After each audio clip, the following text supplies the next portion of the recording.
নমস্কার দর্শক বন্ধু, আজ আমি আপনাদের সামনে বাজাজ ফিনসার্ভের রেজাল্ট নিয়ে ডিসকাশন করব এবং ওভারঅল এই মুহূর্তে কোন জায়গায় দাঁড়িয়ে আছে বাজাজ ফিনসার্ভ তার উপর একটা ওভারঅল ডিসকাশন আপনাদের সামনে তুলে ধরবো। তো আপনারা সবাই বাজাজ ফিনসার্ভের নাম শুনেছেন। বাজাজ ফিনসার্ভের অনেকগুলি ব্যবসা আছে, এমন নয় যে কোনো একটা পার্টিকুলার ব্যবসা করে। তো বেসিক্যালি বাজাজ ফিনসার্ভের আন্ডারে দেখবেন তাদের বাজাজ অ্যালায়েন্স লাইফ ইন্স্যুরেন্স রয়েছে, যেখানে তারা লাইফ ইন্স্যুরেন্সের ব্যবসা করে। বাজাজ অ্যালায়েন্স জেনারেল ইন্স্যুরেন্স, যেখানে আপনার ওই যে সমস্ত রকম লাইফ ইন্স্যুরেন্স ছাড়া যে সমস্ত ইন্স্যুরেন্স হয়, আপনার মোটর, তারপরে অন্যান্য যে সমস্ত ইন্স্যুরেন্স হয় সেই সমস্ত ইন্স্যুরেন্স করে হচ্ছে জেনারেল ইন্স্যুরেন্সের আন্ডারে। এছাড়া কোম্পানির কিন্তু যে একটা রয়েছে হচ্ছে এনবিএফসি সেগমেন্ট, তার নাম আপনারা সবাই শুনেছেন বাজাজ ফিনান্স। তো বাজাজ ফিনান্স তো বিভিন্ন রকম, ভারতবর্ষে এমন কোনো লোন হয় না যে বাজাজ ফিনান্স দেয় না, সব রকম লোন দেয়। কনজিউমার ডিউরেবল থেকে শুরু করে পার্সোনাল লোন থেকে শুরু করে যে কোনো ধরনের লোনই তো বাজাজ ফিনান্স আছে। তো বাজাজ ফিনান্স নিয়ে কিন্তু আমি একটা সেপারেট ভিডিওতে ডিসকাশন করব, কিন্তু এই বাজাজ ফিনসার্ভের আন্ডারে যেহেতু বাজাজ ফিনান্স আসে সেই জন্য আমি বলে নিলাম এখানে। এবং তার সাথে আসে হচ্ছে বাজাজ হাউজিং ফিনান্স, যেখানে তারা কিন্তু হাউজিং লোন দেয়।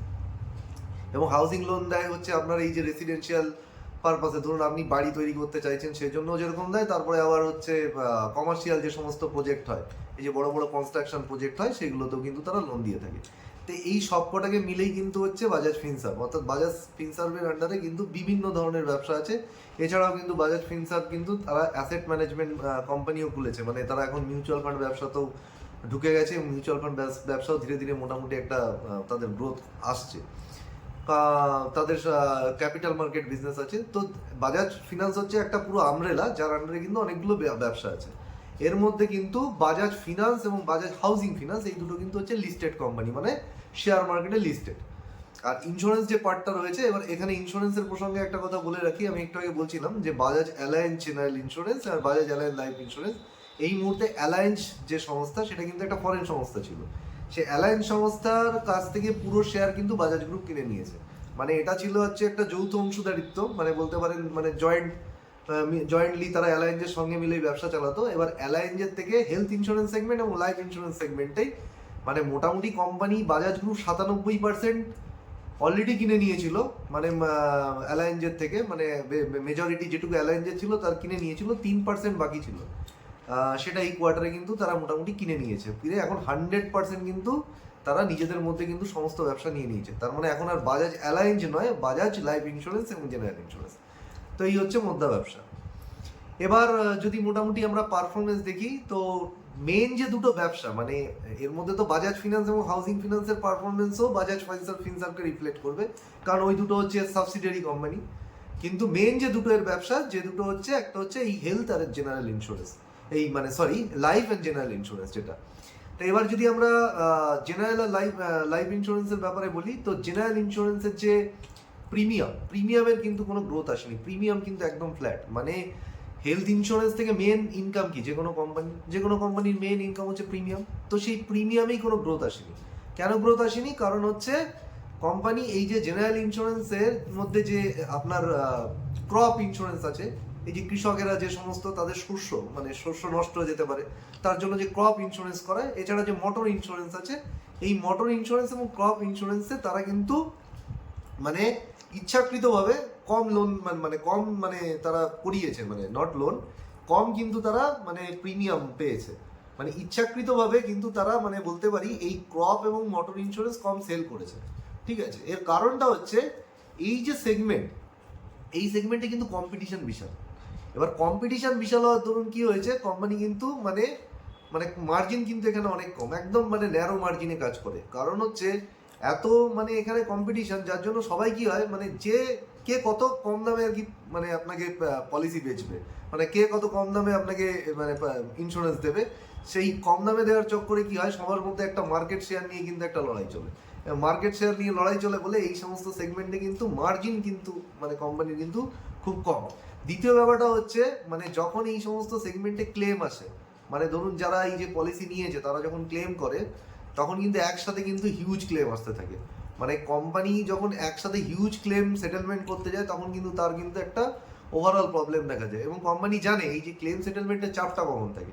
খুব ঠান্ডা মাথায় চিন্তা করুন, এই যে মার্চ মাসে বছরের যে আমরা যদি বলি ফিনান্সিয়াল ইয়ারের যে শেষ, তো সেই সময় যত বেশি দেখবেন এই এপ্রিল মাসে মার্চ মাসে ক্লেম সেটেলমেন্টগুলো আসে, এপ্রিল মাস থেকে আবার নতুন পলিসি ঢুকতে শুরু করে।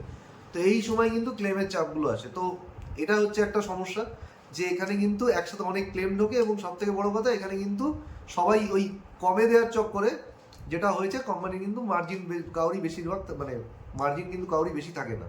তো আলটিমেটলি এটা হচ্ছে সমস্যা। এবং দ্বিতীয় যেটা বড় ব্যাপার হচ্ছে এই যে একটা কোম্পানি, মানে এই কোম্পানিরই যদি আমি দেখি সেটা হচ্ছে কোম্পানির ইনকাম কোথা থেকে, প্রিমিয়াম থেকে। আর কোম্পানি সেই প্রিমিয়াম যে ইনকাম করছে সেখান থেকেই তো আমার আপনার ক্লেম সেটেলমেন্ট করে। এবার কোম্পানিকে যদি যা না প্রিমিয়াম আসছে তার থেকে যদি বেশি ক্লেম সেটেলমেন্ট করতে হয় তাহলে কোম্পানি লসে চলে যাবে। তো আলটিমেটলি কি হয়েছে, কোম্পানি এই এই কোয়ার্টারে যদি আমি দেখি যত না কোম্পানিকে যে প্রিমিয়াম এসছে তার থেকে কিন্তু বেশি সে ক্লেম সেটেল করেছে, মানে যা ইনকাম তার থেকে বেশি তার খরচা। তো ওভারঅল এই জন্য আমরা দেখবো তাদের হেলথ ইন্স্যুরেন্স সেগমেন্ট কিন্তু ভালো করেনি। কিন্তু একটা জিনিস মাথায় রাখবেন, কোম্পানির কিন্তু সলভেন্সি রেশিও 300-র বেশি। এই সলভেন্সি রেশিও কি? সলভেন্সি রেশিও মানে হচ্ছে এই কোম্পানির, মানে এটা ইন্ডিকেট করে যে কোম্পানির কিন্তু শক্তিশালী কোম্পানি, মানে ব্যালেন্স শিট কিন্তু এদের কিন্তু খুব স্ট্রং। তার কারণ হচ্ছে ধরুন এই যে একসাথে যদি অনেকগুলো ক্লেম চলে আসে, এই যে 300 মানে একটা IRDA মানে ইন্স্যুরেন্স রেগুলেটরি সংস্থা কি বলছে যে মিনিমাম যে কোনো কোম্পানিকে জেনারেল ইন্স্যুরেন্সের ক্ষেত্রে মিনিমাম 150% হতে হবে কিন্তু সেটেলমেন্ট রেশিও। এই কোম্পানি সেটা কিন্তু 300%-এর উপরে, মানে ডবলেরও বেশি। তার মানে কোম্পানির কিন্তু পজিশন স্ট্রং আছে। মানে একসাথে যদি অনেক ক্লেম চলে আসে এমন নয় যে কোম্পানি ডিফল্ট করে যাবে, তারা কিন্তু ক্লেম সেটেলমেন্ট করতে পারবে, এটা নিয়ে কিন্তু কোনো ডাউট নেই। প্লাস যদি এরকম হয়ে যায় যে অনেকে মানে কি বলে, ধরুন এই যে আমার আপনার পয়সা নিয়ে তারা তো বিভিন্ন জায়গায় ইনভেস্ট করে, মানে আমরা যে প্রিমিয়াম দিই সেখানে তারা বিভিন্ন জায়গায় ইনভেস্ট করে। হতেই পারে যে সমস্ত জায়গায় তারা ইনভেস্ট করেছে সেখানে রিটার্ন কমে গেল, তার জন্য প্রবলেম আসতে পারে, কিন্তু এর জন্য আমার আপনার ক্লেম পাওয়া আটকাবে না। তো সুতরাং এটা তো ঠিকই আছে। নেক্সট যে সেগমেন্টটা সেটা হচ্ছে লাইফ ইন্স্যুরেন্স। লাইফ ইন্স্যুরেন্স সেগমেন্টের কিন্তু পারফরমেন্স ভালো হয়েছে। যদি আপনি দেখেন লাইফ ইন্স্যুরেন্স সেগমেন্টের যে প্রিমিয়াম, সেখানে কিন্তু কোম্পানির মোটামুটি কত 20-21%-এর কাছাকাছি কোম্পানির গ্রোথ এসছে। এবং সব থেকে বড় কথা যে নিউ ব্যবসা মানে নিউ বিজনেস, কোম্পানির কিন্তু টোটাল যে নিউ বিজনেস সেটা কিন্তু বেড়েছে। মোটামুটি নিউ বিজনেসের গ্রোথ এসছে আপনার 29-30%। এবং নিউ বিজনেস থেকে যে মার্জিন, মানে যেটাকে আমরা বলি, মানে ইন্স্যুরেন্সের পরিভাষায় আমরা এটাকে বলি VNB, value of new business. এবং এখানে একটা ইম্পর্টেন্ট ম্যাট্রিক আছে যেটা আপনাকে যে কোনো লাইফ ইন্স্যুরেন্স কোম্পানি আপনাকে ট্র্যাক করার সময় দেখতে হয়, সেটা হচ্ছে VNB মার্জিন। তো VNB মার্জিন যদি আপনি দেখেন এই মুহূর্তে VNB মার্জিন কিন্তু গত বছরের রেসপেক্টে এই বছরে মোটামুটি 2% বেড়ে এখন 24-24.5% এসে দাঁড়িয়ে আছে। তো কোম্পানির কিন্তু লাইফ ইন্স্যুরেন্স সেগমেন্ট কিন্তু খুব ভালো করছে। এবং সব থেকে বড় কথা এই লাইফ ইন্স্যুরেন্স সেগমেন্টের মধ্যে যদি আপনি দেখেন হাই মার্জিন যে সেগমেন্ট, সেই সেগমেন্টটা কিন্তু এই যে মার্জিন যে বেড়েছে, আমি বলছি VNB মার্জিন কেন বাড়লো, কারণ হাই মার্জিন প্রোডাক্টকে কিন্তু বেশি সেল করেছে। এবং ইন্স্যুরেন্সের মধ্যে সব থেকে বেশি হাই মার্জিন থাকে কোথায় বলুন তো? প্রোটেকশন প্ল্যান, মানে ওই যে টার্ম প্ল্যান শুনেছেন, মানে যেখানে আপনি বেঁচে থাকতে কিছু পাবেন না, কিন্তু আপনি এই পলিসি নিলে আপনার পরিবার আপনার মৃত্যুর পরে কিন্তু একটা বড়সড় অ্যামাউন্ট বেনিফিট পাবে। তো এই টার্ম পলিসি কোম্পানি যত বেচে সেখানে কিন্তু তাদের কিন্তু মানে কমিশন, মানে তাদের আর্নিং বেশি থাকে এবং তাদের মার্জিন বেশি থাকে। তো বেশি করে টার্ম পলিসি বেচেছে। এবং টার্ম পলিসির মধ্যেও যদি আপনি দেখেন মানে গ্রুপ টার্ম পলিসি হয় যেটা পুরো ফ্যামিলির জন্য, আবার ইন্ডিভিজুয়াল টার্ম পলিসি হয়। তো রিটেল যে টার্ম পলিসি আছে সেখানে কিন্তু 67% গ্রোথ এসছে, মানে ফেনোমেনাল। বিশেষ করে এই টার্ম পলিসির যে পারফরমেন্সটা এসছে সেটা কিন্তু কোম্পানির খুব ভালো এসছে। তো এই আমরা বুঝতে পারছি যে মোটামুটি তাদের হেলথ ইন্স্যুরেন্স বিজনেসে কিছু প্রবলেম থাকলো, লাইফ ইন্স্যুরেন্স বিজনেস কিন্তু একদম ঠিকঠাক আছে। এবং 266% এখানেও সলভেন্সি রেশিও, মানে কোম্পানির কিন্তু এখানে কিন্তু কোনো রকম ক্লেম সেটেলমেন্টের কিন্তু কোনো সমস্যা আসার কিন্তু চান্স নেই। এবার আপনি যদি চলে আসেন আপনার যে বাজাজ ফিনান্সের পারফরমেন্সে, তো বাজাজ ফাইন্যান্স নিয়ে কিন্তু আমি একটা সেপারেট ভিডিও বানাবো। তার কারণটা হচ্ছে এটা একটা আলাদা লিস্টেড কোম্পানি। কিন্তু আপনি যদি বাজাজ ফাইন্যান্সে দেখেন, বাজাজ ফাইন্যান্সের কিন্তু যে লোন বুক সেখানে মোটামুটি 22% গ্রোথ এসছে। তো বাজাজ ফাইন্যান্স কিন্তু মানে এত বড় তার লোন বুক, বিশাল বড় লোন সাইজ।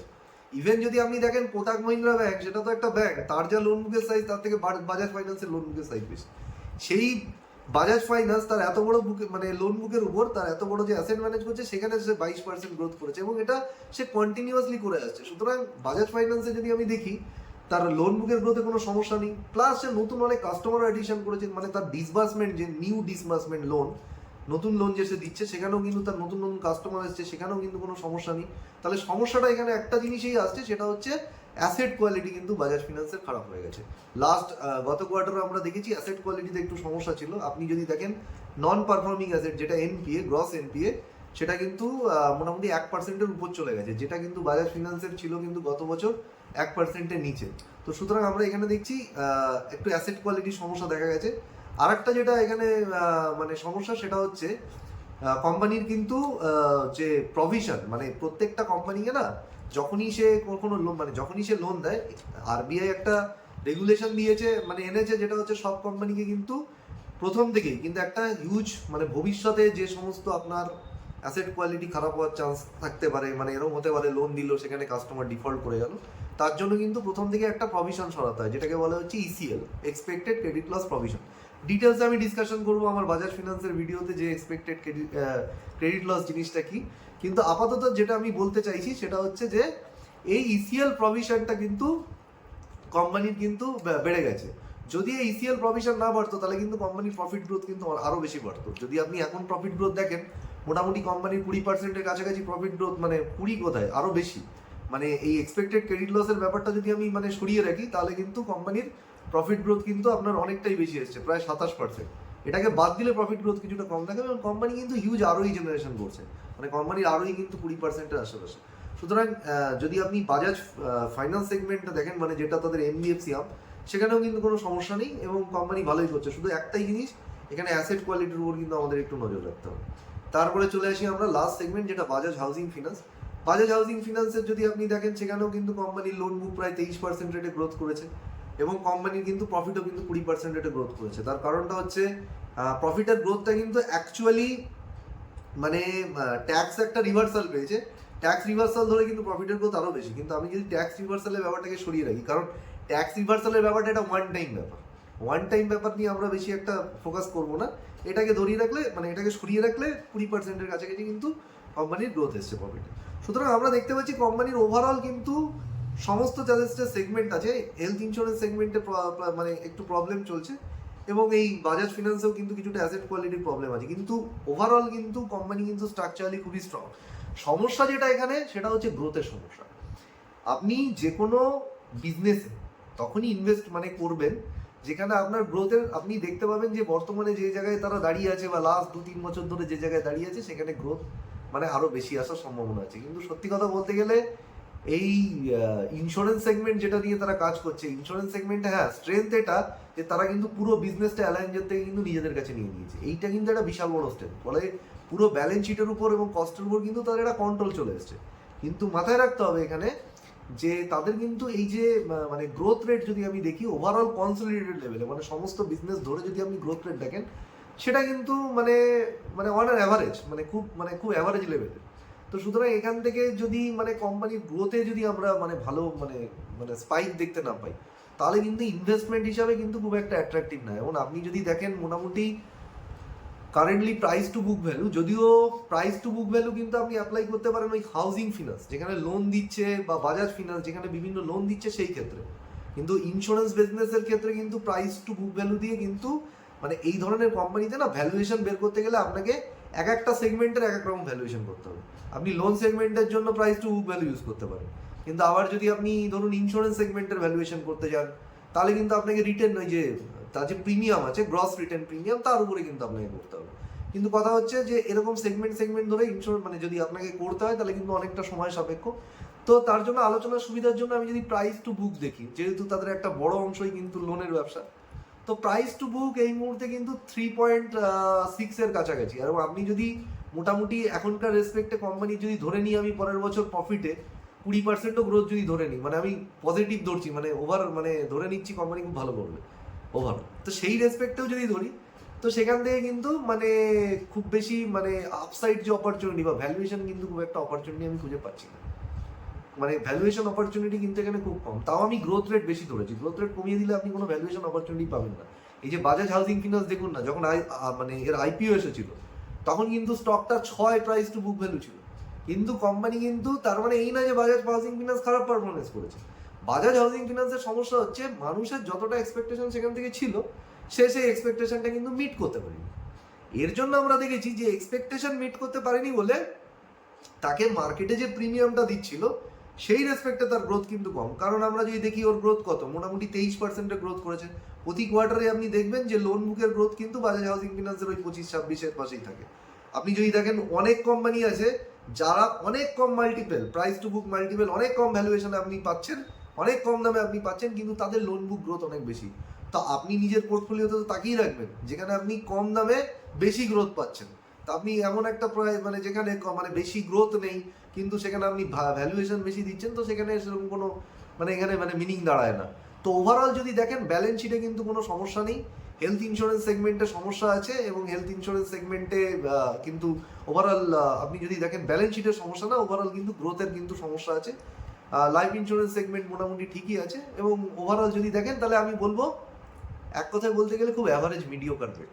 এবং আজকে কোম্পানির একটা জিনিস বুঝতে হবে, এটা কিন্তু large cap company, huge market cap, এবং এই ধরনের কোম্পানি যেখানে একটা মানে কংগ্লোমারেট মানে হচ্ছে একসাথে অনেকগুলো বিজনেস আছে, সেখানে না এই ভ্যালুয়েশন অপরচুনিটি বা বলতে পারেন পোটেনশিয়াল আপসাইড অপরচুনিটি কিন্তু অনেক কম হয়। সুতরাং সেইগুলো মাথায় রেখে ইনভেস্টমেন্ট করবেন। হ্যাঁ, বলতে পারেন ওভারঅল একটা মানে সেফ কাইন্ড অফ বেট যেখানে খুব বেশি পোটেনশিয়াল নেই, মোটামুটি স্টেবল বলা যায়।